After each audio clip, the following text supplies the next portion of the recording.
Hello, friends and nonprofit leaders. Welcome to Season 2 of the Your Nonprofit Life podcast. It's January, the official National Slavery and Human Trafficking Prevention Month. And even more than that, we're releasing this episode on January 11th, 2021, National Human Trafficking Awareness Day. Throughout the month of January, I'll be interviewing nonprofit leaders, founders, CEOs, and executive directors who run organizations which are not only working tirelessly to raise awareness about human trafficking, but also walking alongside victims and survivors of sex trafficking while they try to rebuild their lives. So let me be clear. This is a content trigger warning. This episode includes discussions about sex trafficking and how sustained sexual abuse impacts survivors even years after they've been trafficked. So if this is something you want to skip it. You can always go back and listen to it some other time. One more side note, this episode was recorded in late December 2020. And now, on to today's episode. Today I have the privilege and honor of introducing you to Vanessa Schmidt. Vanessa is the founder and board chair of the Wild Hope, an equine therapy ranch which provides healing, safety, and connection for survivors of sexual abuse, exploitation, and trafficking. The organization is currently in phase 2 of startup, having successfully launched their pilot program in October 2020. Now, during our interview, Vanessa is extremely vulnerable, sharing her own life experience of childhood abuse, her incredible connection with horses, and how the vision of this organization went from dream to reality. You'll be blown away when you hear how the organization received their first donated Mustang, Jewel. Not the car, this is equine therapy. A Mustang horse, Jewel, the organization's first branded Mustang, and you'll learn about the magic of horses when it comes to helping us humans heal from trauma. I cannot wait to introduce you to Vanessa Schmidt, my friend and the founder of the Wild Hope in Austin, Texas, where they hold on to hope for others until they're able to hold on to it for themselves.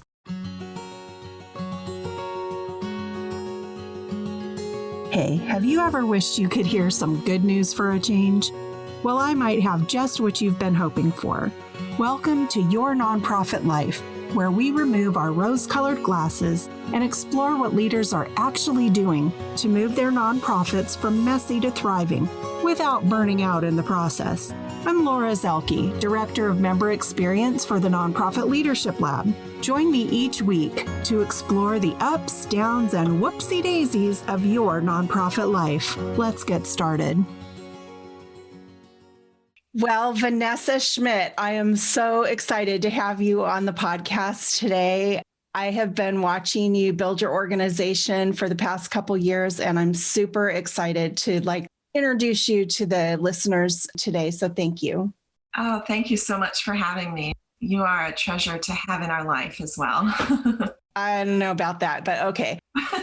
I was just thinking about the fact that we're recording this just a couple days before Christmas, and it finally here, the past couple days has been down in the 30s in the morning. It actually is kind of sort of beginning to feel a lot like Christmas around here. What's it like in Texas? Well, this time of year, it's very up and down, and we have had some nights that have gotten into freezing temperatures, but like yesterday, it was in the 70s. Today, I think it's supposed to be, oh my goodness, 78 today, maybe. And then a cold front is supposed to come in and bring it back down into the highs in the 50s and 60s again. But it's been extremely mild here, and I haven't even been able to use my fireplace yet because it hasn't been comfortable enough. And I was thinking after I said, how is it in Texas? I probably ought to be a little bit more specific of where you are, because Texas is just big. It's one of those tinier states that we have in the United States. No, I mean, it's massive. You could probably fit half of the states around me in one area. So where are you located in Texas? We're in Austin, Texas. So we're in the hill country, and we tend to, just north of us, Waco, Dallas, they tend to get cooler weather and even snow throughout the winters, but we're just on the cusp where we don't quite get that every once in a while. But yeah, so February tends to be our chilliest month usually, and then our dampest month in the winter. So the combination of cool and damp makes it, pretty chilly. Yeah. For us. Well, I guess you can look forward to a chilly Valentine's Day or right. President's Day, whatever. So, Vanessa, I'd love to talk about the weather in Texas forever, not. Okay, so February, we have Valentine's Day or President's Day, but January is actually Human Trafficking Awareness Month. And that's why I wanted to have you on the podcast. We started this podcast in March of 2020. And so I've kind of been counting down the months, to be honest, to get to January, to the Anti-Human Trafficking Awareness Month, because anti-human trafficking, raising awareness, fighting for those who are caught in it or have been abducted, whether it is labor trafficking or trafficking of people like in sexual slavery or even organ harvesting, that human trafficking is just a massive, massive problem in the world. And I've been very passionate about it for, probably, I was thinking back to 2008 when one of my students, Corbin, did an oral report. I was teaching at a classical Christian school in rural Nevada, and she did an oral report on human trafficking. And I don't know that I had heard of it at that point. And so it got on my radar. And then when we moved to North Carolina, I was actually able to help a department of the Northeastern Wesleyan denomination who had a whole focus on anti-human trafficking. Like that was their year, and it hooked me right in, and I was able to help them get their website set up and their social media. It's been a passion of mine. And when you joined the lab, I was so excited to have like a kindred spirit, right? Who really sees what the problem is and wants to help the survivors, help those who are trying to get their lives back together after it being, flipped upside down. And so at the very beginning, I gave a brief introduction to you and your organization, but I would love it if you could just tell us in a nutshell kind of what the Wild Hope is. Yeah. Our mission is to reach and restore those affected by sexual abuse, exploitation, and trafficking through relationships with horses, compassionate community, and the prevention of continued generational trauma. So that's a lot, but in a nutshell, kind of what that means is that we are working with horses as our partners in providing counseling services for those who have been affected by trafficking, as well as prevention services to help kiddos and youth learn the signs of trafficking and create an experiential opportunity for them to learn about those signs. So it's not just curriculum, but it's curriculum with an experiential piece with the horses, because that will enable their brains to recall things. It'll build some neural pathways in their brains so that if and when those things kind of come up in their lives, a warning signal will go off and they'll have some tools to go get help or to say, wait, something's fishy here. And then eventually we also want to work on the demand side, meaning providing equine-assisted counseling for people who are recovering from pornography, people who have maybe been pimps and traffickers even, and people who have been involved in purchasing sex, johns, and things like that, people who have been involved in brothels. Because one of the things we've learned is that the people who are buying sex and or selling sex are also responding out of a trauma response and how they grew up and where they've come from and what's happened to them. And there are opportunities for them to heal as well and change their lives. And if we don't hit both, the healing of survivors and help stop the demand, the healing of those who are perpetrating, then we're just kind of going in circles, right? We've got to hit both sides. Wow. So I didn't realize that you were also working on stopping the demand. And I want to hear more about that as we talk a little bit more deeply about the work that you're doing at the Wild Hope. But before we get into all that, I'm kind of curious. You're the founder of the organization, correct? Yes. When did you actually, I don't know when you consider founding it. Like, when did you get started? This is before your 501c3. Like, when did you start crystallizing this idea of the Wild Hope? How long has it been? Well, it's been a journey, actually. It was something that was happening in me before I knew it was happening in me. So I got involved with horses as part of my own recovery from complex trauma.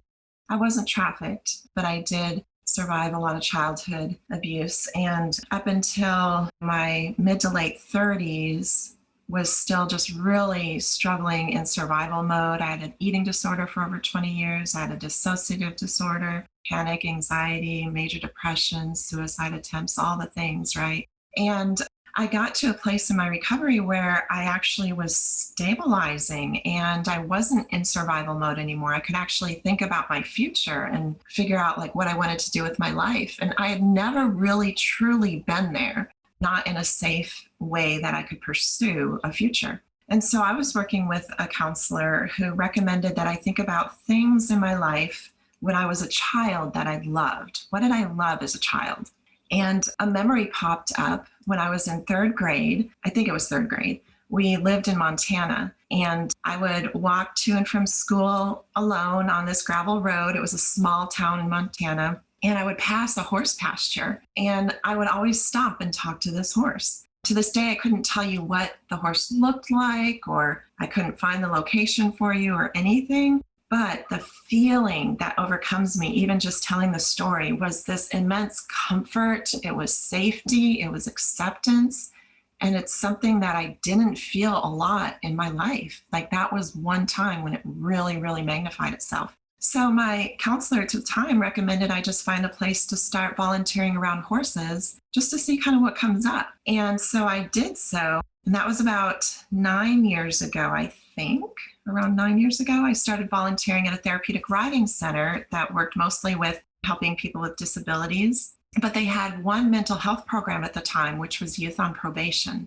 And I got the opportunity to volunteer in that program. And I just saw all my loves come together. I saw nature and horses and helping people and working with specialists. I didn't want to be a therapist myself. So to be able to work next to a therapist was, and to be able to learn and engage in the work was just, it was a dream come true for me. So from there, I started exploring this whole industry called equine assisted psychotherapy that I didn't even know existed. And I started going to trainings, and there was one just in our backyard here in Texas called Natural Lifemanship, and it's trauma focused. And I went to one day of training and was just speechless. I knew without a doubt I needed to be a part of this. And the thing that hit me was if I had had access to trauma focused equine assisted psychotherapy, TFEAP, it would have easily taken, I'm guesstimating 8, 9, 10 years off of my own recovery process. It's just that powerful.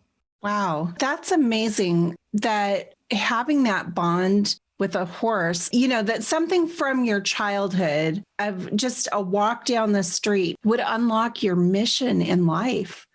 Like that is huge. And I have to say, it's your story, because when I think about my childhood and what made me happy, I'm pretty sure it was Barbie puff furniture. Oh, well, I had that too, Laura. I mean, I was just so excited if I could get like a little Barbie puff furniture, little ottoman or something that, that's the kind of stuff that made me happy. But the fact that you could relate to the horse and that you were able to really make that connection. And kudos to your counselor for suggesting, volunteering with horses just to see what would come up. And, here this now is being used as this aha moment, right? To say, wow, this is really impactful. And so I'm very curious how you went from volunteering to actually saying, you know what, I'm just going to start my own organization and I'm going to do it. And I'm going to get a horse. How did you make that leap?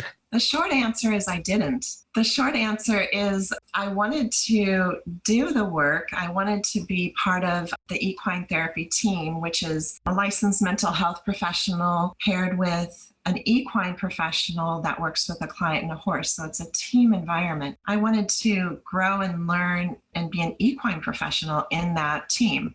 at the time, I never wanted to start my own thing.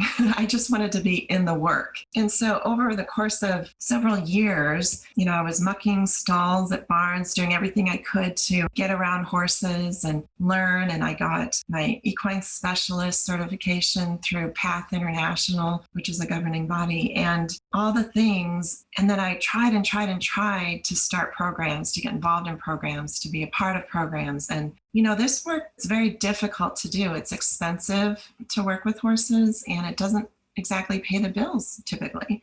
And so a long story short, I burned myself out trying to force this work into my life to the point where I ended up homeless.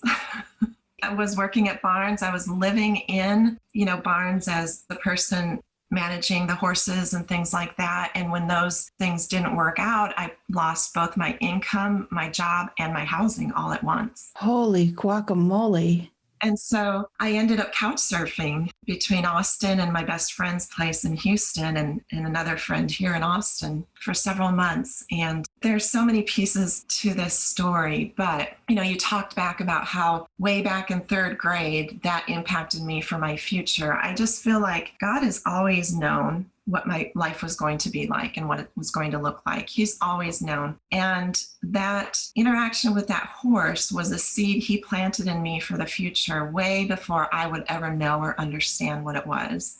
And thankfully, I had good people help rekindle and water that seed. But as I was homeless now, I had pretty much given up on trying to figure out how to do this work. I didn't have enough experience. I didn't have money. I didn't have family support. I didn't have a horse or a ranch or any of the things I needed. And I went on a solo camping trip across parts of the US because what else is there to do when you're homeless? And I just went tent camping. And one place that I stopped along the way was a wild Mustang preserve up in South Dakota. Okay, hold on. I just got to take this in. I have the biggest smile on my face right now because I think I might be jealous. You just decided to go tent camping in different places across the United States and you ended up in South Dakota? Well, I had a plan for where I wanted to go. And I have family up in South Dakota. Okay. So it was kind of working towards that destination, and then I was going to come back down. But I just knew of a wild horse preserve up there. And so it's the only money I had. And I broke this private tour on this. It was over, 10,000 acres of property. Oh, wow. Badlands. Wow. Yeah. And so in that experience, it was pretty funny. I know now that I probably was never supposed to get out of the pickup truck, but every time the guy slowed down, I was jumping out and going to try to be in with the herds. And one particular time, there were two separate herds off in the distance. And I jumped out of the truck and just kind of went out in the middle of the pasture area. And there was just something in me. I just kind of kneeled down and said maybe a half a second prayer, like, please let them connect with me. I just want to connect with one of these horses. And slowly, these two herds started coming our direction. And a few broke off from each herd, and then one herd kind of went their way, but this other herd, a couple more broke off and a couple more broke off. Finally, two horses came all the way up to me and started breathing on me. And horses introduce each other through breath and things. It's a communication tool. But for us humans who know horses, it's one of the most comforting things you can experience to have their warm breath on you. And I immediately just started crying. I just started weeping. And in that moment, I just heard this literally still small voice say, don't give up. It was very, very tiny, very, very soft, very, very small, but it was that light in the darkness for me that said, keep going. And these horses, I know they were just probably getting the tears off my face, from the salt, but they were rubbing their noses on my face. And I was just like, oh my gosh, I can't live without doing this work, right? Like, this is what I'm meant to do. So I said, okay, God, I don't understand how on earth this is going to happen. I'm not going to give up, but tell me what I need to do next. I have nothing, literally nothing. So from there, it was a plan to kind of just get back to Austin, find work, just get stabilized, right? And I found a full-time job, lived in a hotel for a couple months, and then was able to get into an apartment, and the pieces started to come together. And during that time, I had no access to horses. Even volunteering, places were like, oh, no, we're good. We don't need you. Wow. And so finally, there was a breaking point. I met a new friend who knew of a family who had a horse ranch, and they allowed me to come out and start spending time with horses again. But it was very intentional on God's part because they wouldn't let me work there. They wouldn't let me volunteer and stuff. I couldn't start a program there. All I could do was be with the horses. And that's what I needed. I needed a time of just being. So I have to say that I do think this is a very special moment that you've had with the horses. And I'll have to take your word about having a horse breathe on you being like one of the most calming things that can happen in life, because I'm kind of not sure about that one. And I think that's why we're all so different. To me, that's why I do this podcast, right? I'm interviewing different people who've had experiences that were so impactful that they saw a need and decided to start a nonprofit, because had you not had that kind of experience with the horse, you probably would not have, done this. Whereas if I had had that kind of experience with a horse, I would have been like, give me the Sani wipes. I got to get this horse germs off my face. But we're all different, that's the whole point of why, God uses different people to do different things. We're all part of one body, but we all have different things that we do, to serve and to help heal the world. Like, I've learned so much about equine therapy in the nonprofit leadership lab from our members. I mean, I don't know. I think you guys have the biggest sector. Like, there's more equine therapy people in the lab probably than any other sector represented. And I had no idea. And don't judge me, but I've been on a horse maybe once or twice in my life.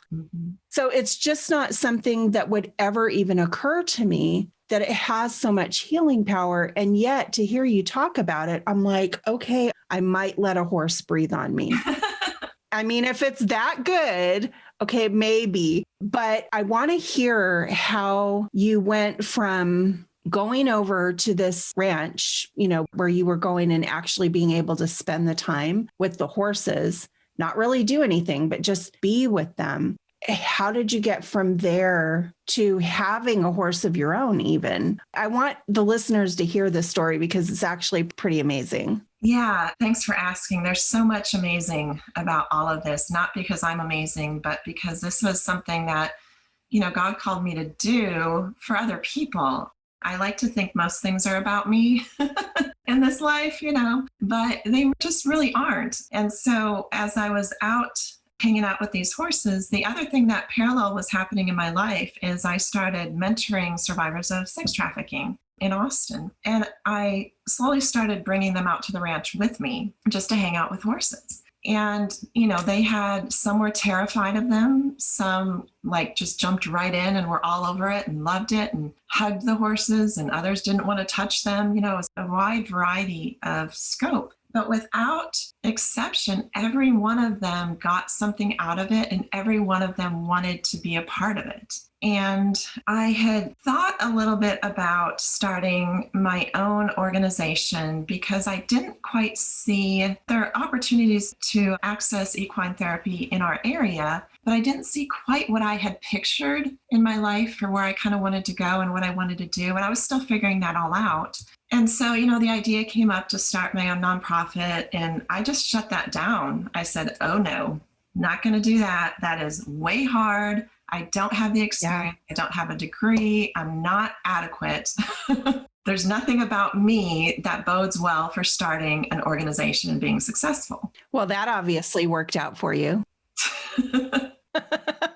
Yes. Well, lessons learned. But what the turning point was, it was at a year and a half after the idea of starting a nonprofit kind of came into my mind, and I just continued to reject the idea. I was working with a survivor and simply teaching her how to lead a horse. And for those of you that know about horses, it requires that we keep our head up and we look in the direction that we're wanting to go. So the horse feels confident in our confidence that we're going in a direction versus like going into the ground, right? And so I was teaching this gal that principle, and she was standing next to our now horse Jewel, which I'll tell you about. And she took a step forward and nothing really happened with the horse. She didn't move. And so the gal kind of stepped back, and I said, okay, that's okay. Like, just kind of take a deep breath and try again. And she didn't say anything.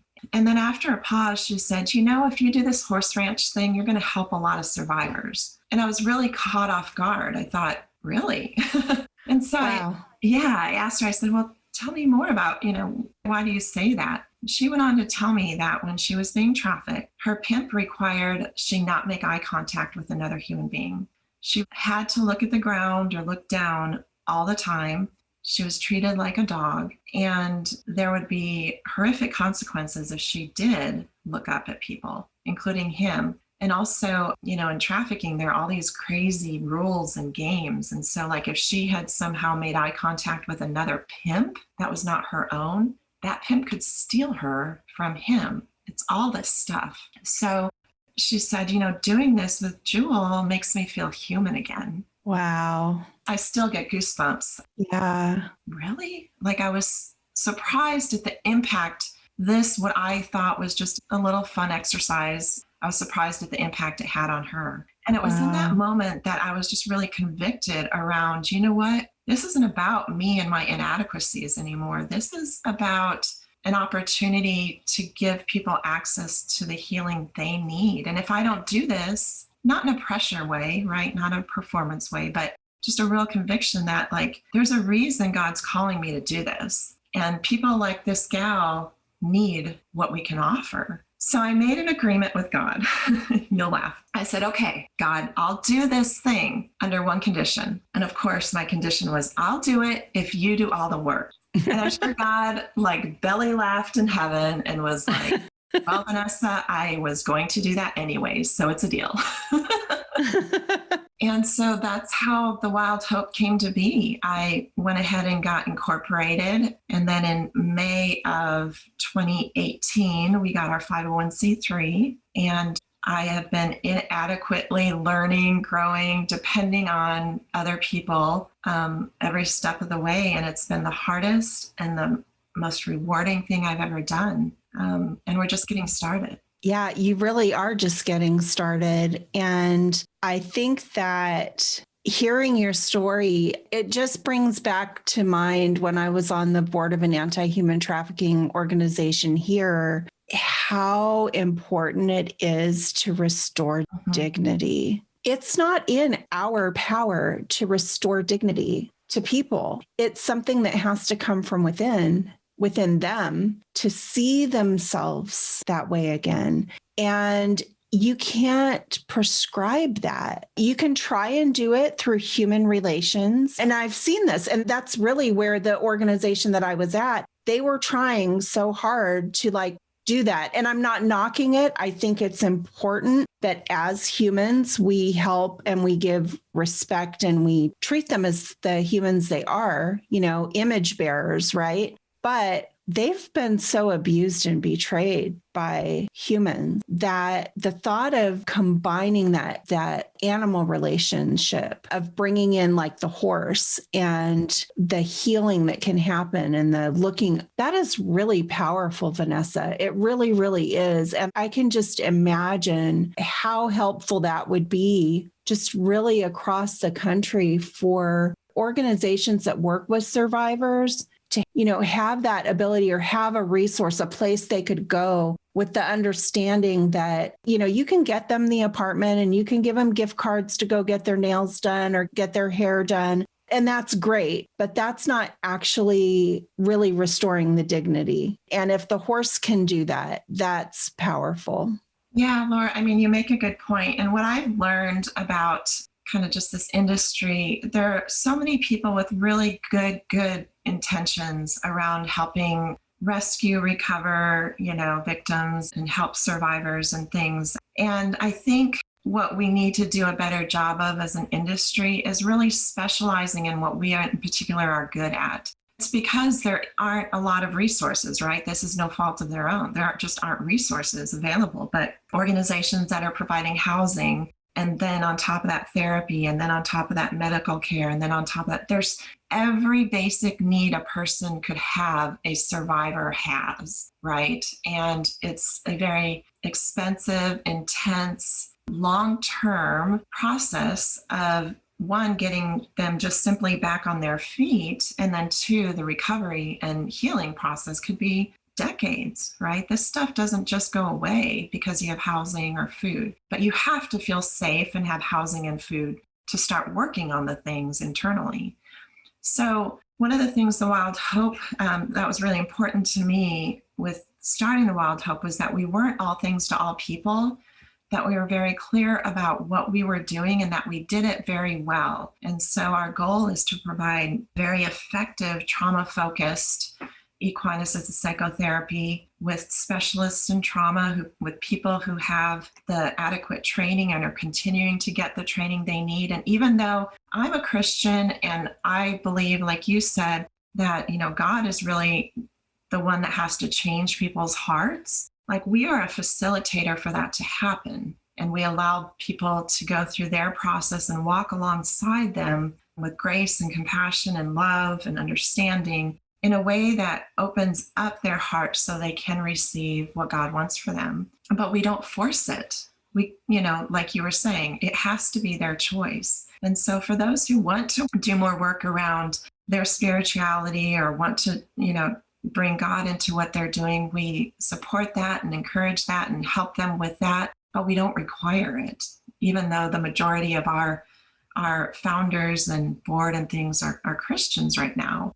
We want to remove any possible barriers there are to people receiving help. And a huge barrier is religion, because most survivors have been purchased, sold for sex, bought, abused by the ministry, by pastors, by deacons, by law enforcement, all the powers that be. And so they run the other way when they see organizations that are Christian-based, oftentimes. And so we're trying to find a happy medium of being true to our identity, true to our value system, while at the same time implementing that in a way that survivors can feel safe coming to us, no matter what they think or believe. Right. And I think that's really important, because the question survivors have is, where was God when I was being sold? Where was God when this abuse was going on? And it's not an easy question to answer.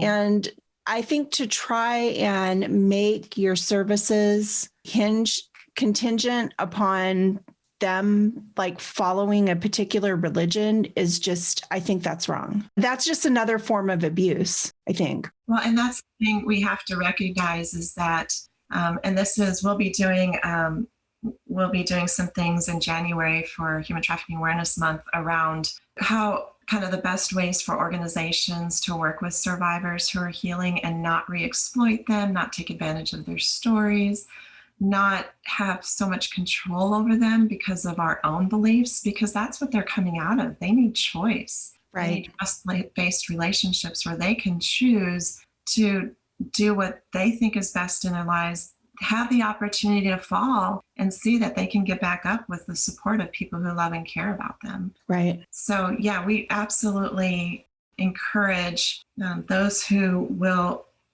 do and will one day work with us to know that they're loved and accepted regardless of their belief systems. So I think that building the relationships is really important. And so many times organizations get focused on providing food and the apartment and gift cards, to get your nails done and things like that. And that's kind of where it ends. It doesn't go further than that. And I think that adding in an opportunity to interact with animals, particularly horses, is really another step in that healing process.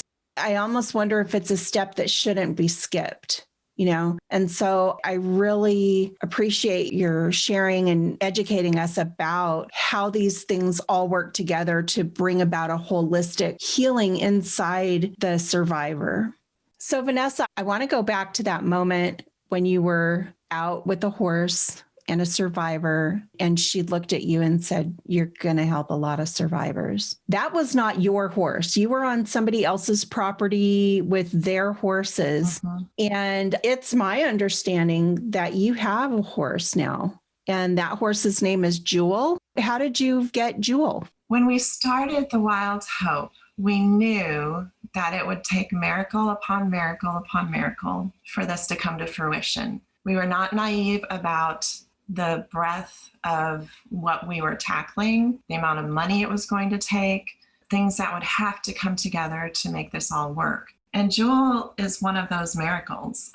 She was a horse that I'd been hanging out with a lot out at the ranch. She was what I would consider my heart horse, just a very special Mustang. And when I brought others out to the ranch with me, they always chose Jewel. They always chose her. There's something special about her. And one day I woke up to a text message from the owners, and they said, "Hey, we would like to donate Jewel to your program. If you'd like to receive her, would you like to do that?" And I looked at the text maybe, 5-10 times and was like, what? Because we hadn't planned on having our own horses for a while. We were going to just rent space and horses from another barn as we launched services. And so immediately, I'm in tears because there was a lot going on in my life at the time, that this was just so much grace and so much kindness and so much, there was nothing on the planet at the time I wanted more than Jewel in my life. And so this gift, they literally gave us Jewel. They donated her to our program. Wow. And they allowed her to stay on their property until we got to a place where we were launching services and things. And since then, as we've been developing the organization, several people, my niece and friends and family, have come out and spent time with Jewel, and she's just been an amazing healing resource, more than any of us could have known, even outside the program starting. Wow. Vanessa, I want you to tell the listeners about the whole Wild Mustang thing and the branding that's on Jewel. Yeah, so Mustang basically means wild horse. And across the country, there are the BLM, which is the Bureau of Land Management, has sites and property that is set aside to protect Mustangs in America. Unfortunately, there is no, they're not able to really manage the herd growth. And so what they'll do is they'll go and gather and capture these horses off the ranches and put them into holding facilities across the country and then try to adopt them out.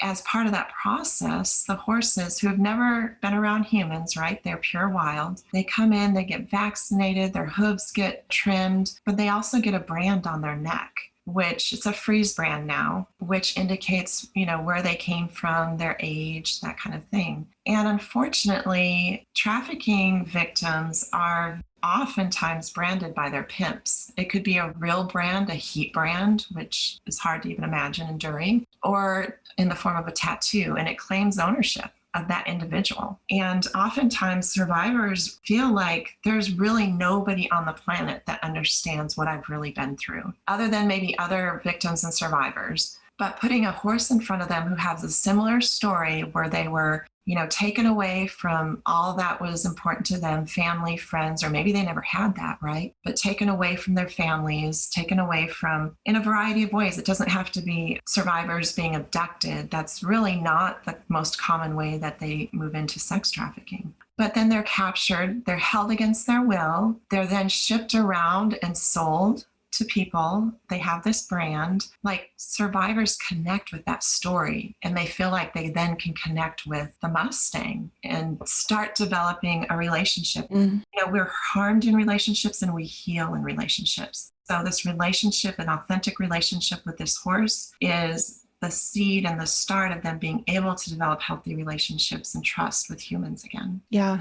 And Jewel has a mark, right? She has a brand on her. Yes, she was captured in the wild when she was 2 years old. And, we don't know what her separation from her mother or anything like that looked like, but the family had her, adopted her, and she was at this family's place from the time she was 3, I think, until now. She's just 8 now. Wow. And how long do horses live? I'm just curious. Well, healthy horses can live into their mid to late 20s, even some in their early 30s.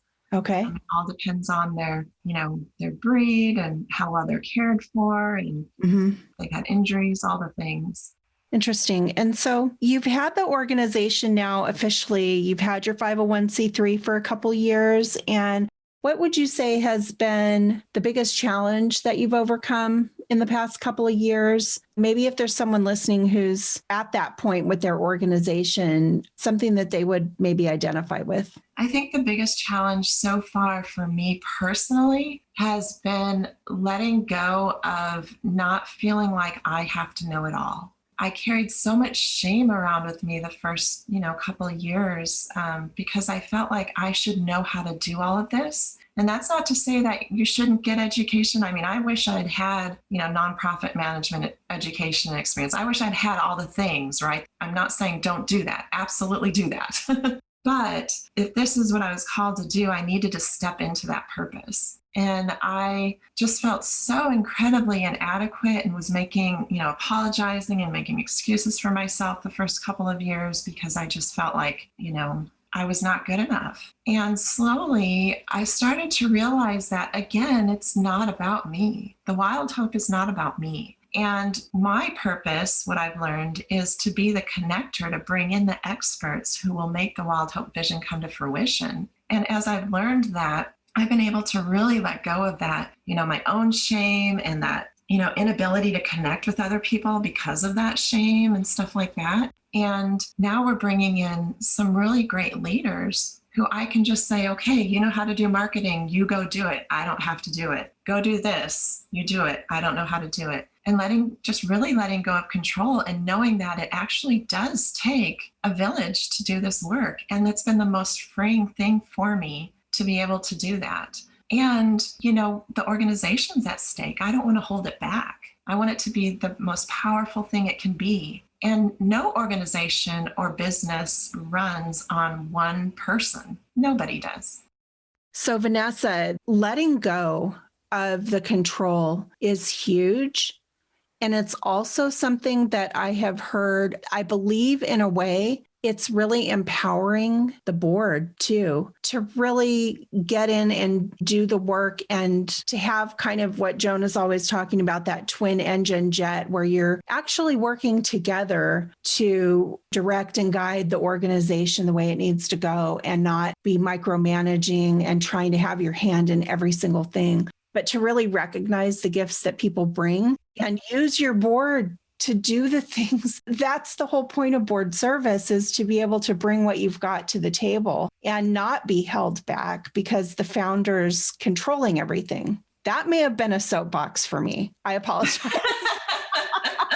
Been there, done that. I know. I think it's a soapbox for a few people, Laura. I know. I was going to say, been there, done that, got the t-shirt. Okay. So I have a question. What is the best way to have people get in touch with you if they want to learn more about the equine therapy model for helping survivors of trauma, or if they just want to connect with you and maybe make a donation to the Wild Hope? What's the best way to get in touch with you? Yeah, thanks for asking that, Laura. People can find us on our website. It's thewildhopeaustin.org, thewildhopeaustin.org. And that's also our handle for Facebook and Instagram. They can follow us there. And there is a donate page on the website should somebody want to make a donation. Great. And I will put links to all of that in the show notes. And I know you have some really exciting things going on that you're not really at liberty to share just yet. And so I really want to encourage the listeners that if this podcast has touched your heart, may want to just subscribe to the newsletter that y'all put out or follow you on Instagram, because there's some good things coming. And just really want to thank you, Vanessa, for, first of all, for doing this interview, because I know you were nervous and it did not come across at all. Mm-hmm. But also just for the work and for your heart and for your vision for helping restore dignity to survivors. It is needed. It's profound. Vanessa, thank you so much for being here and being a guest on the podcast today. It's been lovely to just have this time to talk with you and reconnect this week. So thank you. Thank you, Laura. It's definitely my pleasure. And it really does take a village to make all this work. And you're part of that village. So thank you for all you do. Well, thank you again. And I will see you in the village. All right. Bye. Thanks for listening. To access the show notes or share feedback on this podcast and link over to our socials, visit our website at yournonprofitlife.com. That's yournonprofitlife.com. And hey, if you've enjoyed listening to this podcast, you're going to love The Village. It's our exclusive online community where we take what we're learning in the Nonprofit Leadership Lab and apply it. We take it to the next level with live Q&As, boot camps, online book clubs, and legit support from experts committed to helping you extend your nonprofit life.